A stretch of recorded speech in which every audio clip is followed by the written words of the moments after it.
حاجی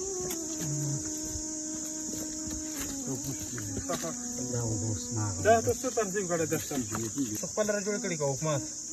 موږ ته هېڅ شی نه دي کړي دا مکمل په صوره کار دی دا موږ خپله کړی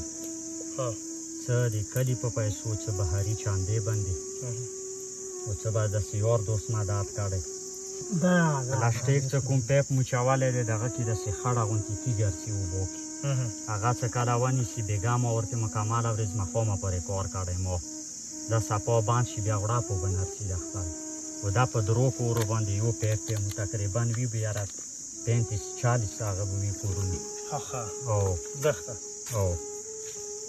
اوبه دا ټانکي خو ډکېږي نه ټانکي ډکېږي نه پوره دغسې مو هغه کلپ واچوو 8 بجې ورځې دا بیا بلې ورځې 8 بجې کلو کې دغه اوبو سبا سیمې د کلي کوم 2 ګنټې و هغه وي اوبه بیا هغه نه بعد اوبه نه وي او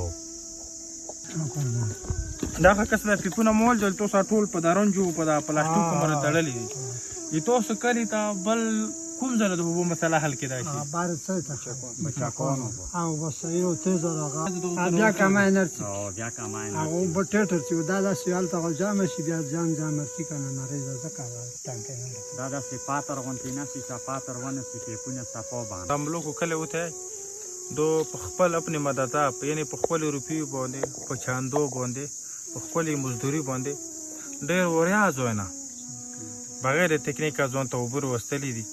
او ته کوم ځنه وبر سال ته خوره دي هغه د خوري له وبس کې هغه خوره کله په پیپ کې دوره ټیل شي چې د پیپ سیډون کې خوره ټول شي او به باند شي بیا د خکلی ولا دغه نه لګیا شي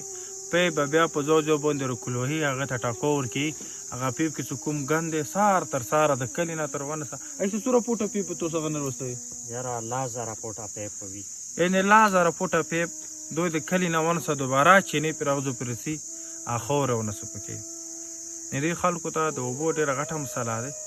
دا کلیوال یې کچېرې مو ته د بچاکون کلي چینې نه هلته خپله یوه ټانکي هم جوړه کړې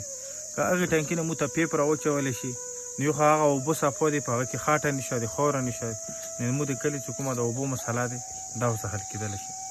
د متعلقه ډپارټمنټ SDO ته او د DC کور ته مو سپیشل دا ریکوست کوو چې دا خلک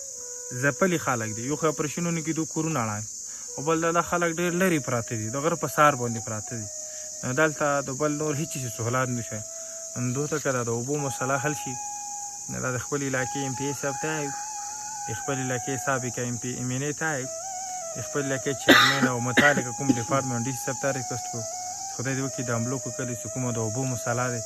دې ته تاسو توجه ورکړو چې دغه مسله حل شي ډېره مننه